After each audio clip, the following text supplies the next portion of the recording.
Anong oras na naman? Iniisip na naman kung anong lulutuin ng tanghalian.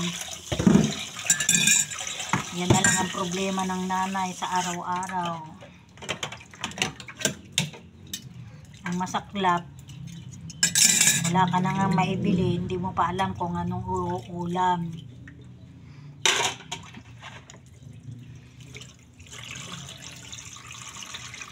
Masakit ang ulo ng nanay pagka ganyan.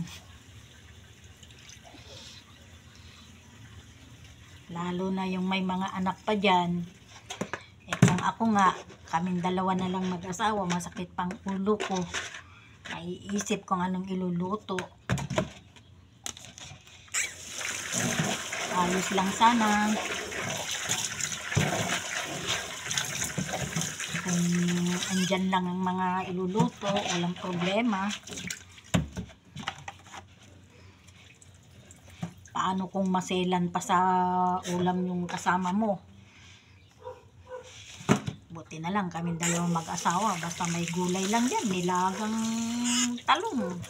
Sausaw sa kamatis. Bagoong. Samahan mo pa ng kamatis, sibuyas. Ulam na yun na masarap.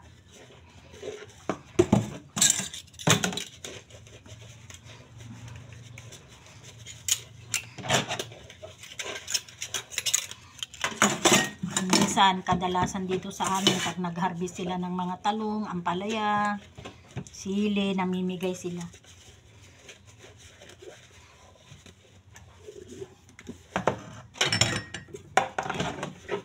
Iba pa rin talaga pag sa probinsya. Sariwang hangin pa.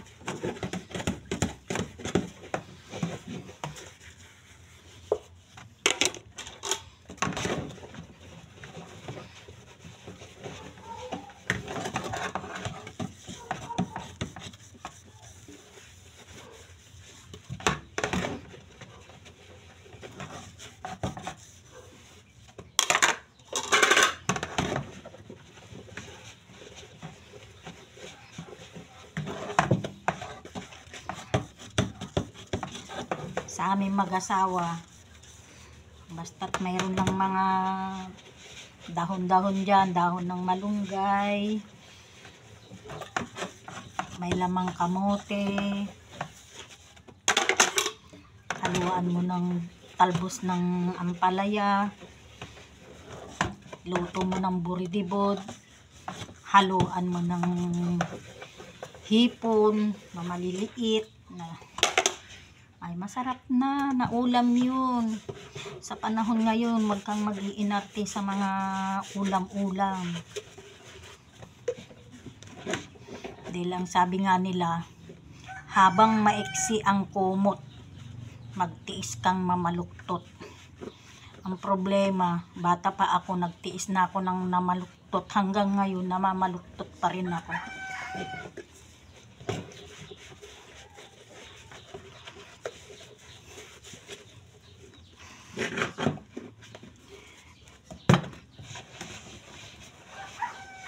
Ang mahalaga, hindi nagkakasakit, kumakain naman tayo sa 3 beses sa isang araw. Mahalaga na yun, importante na yun.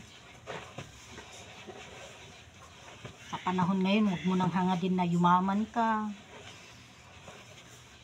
Malabo nang mangyari yun kahit na anong pagsisikap mo kung ganitong edad na. Pero sa totoo lang, yung mga nagkakaedad na kagaya namin nasa edad na, basta't may kunting barya sa wallet, may mga gulay-gulay, kontento na.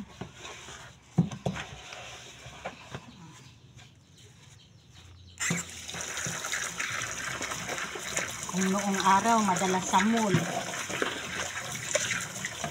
ngayon magkaedad, madalas na sa bukid.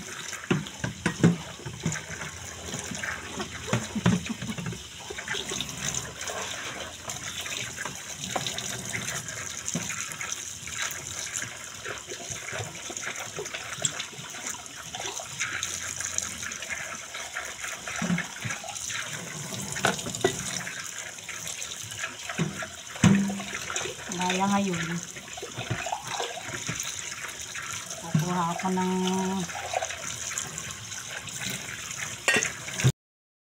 dyan ng malunggay.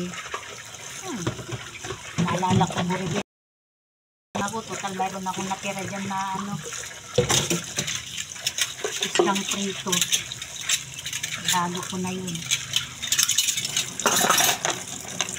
Huwag masyadong karni-karni dahil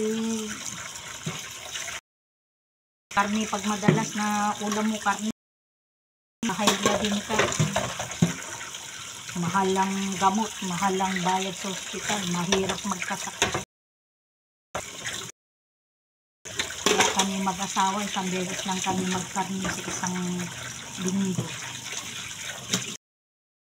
Magkakarni lang kami pag isang beses lang yun sa isang linggo.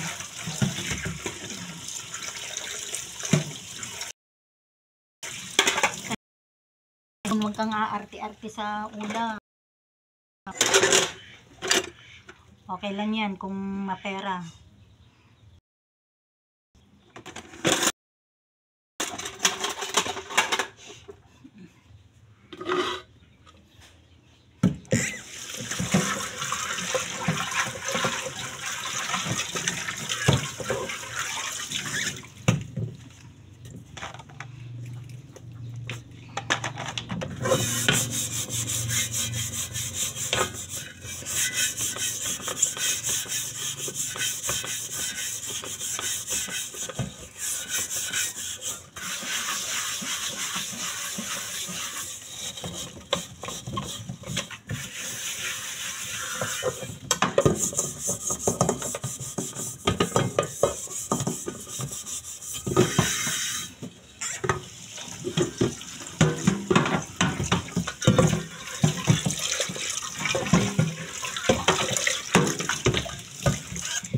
Maganda pa dito sa probinsya.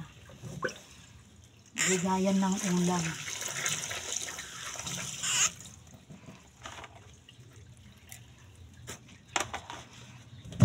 Minsan yung pinsan ko dyan, ate, anong ulam mo dyan? Ito, ito, bigyan kita. Bigayan.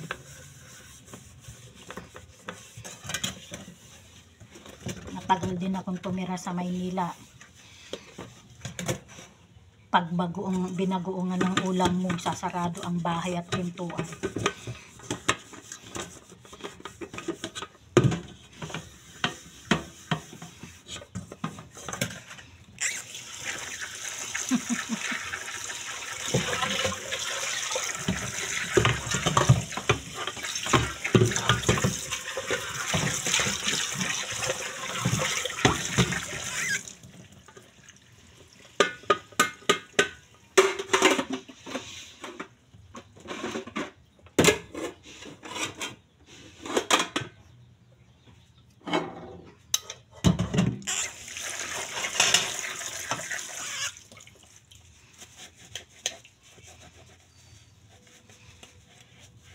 Dadalawa na lang kasi kami ng asawa ko dito sa bahay dahil lahat ay may mga asawa na.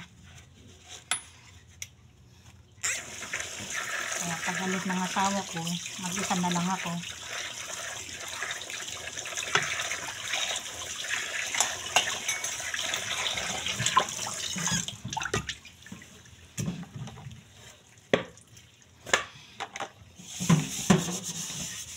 Sarap kaya ng buhay dito sa probinsya.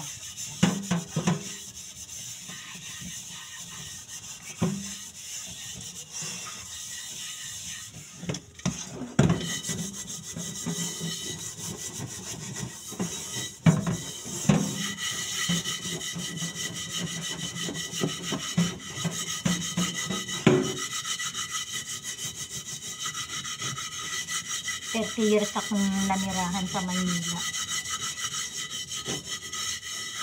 Pero ngayon nagkaedad na ako at nagretiro na sa trabaho asawa ko. Bumalik kami dito tumira.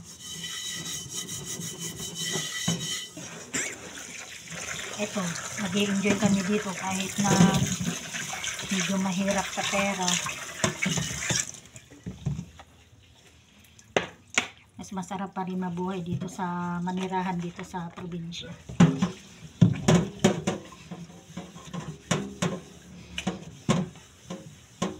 Masarap lang din sa Maynila naman kasi kung may trabaho ka. Pero pag wala ka naman trabaho,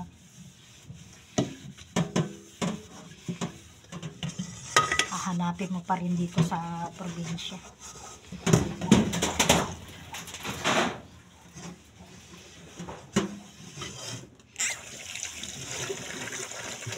Dito sa probinsya, tamad lang ang hindi mabubuhay. Pero pag masipag ka, hindi ka rin mawawalan ng pera. Hindi ka mawawalan ng pagkain.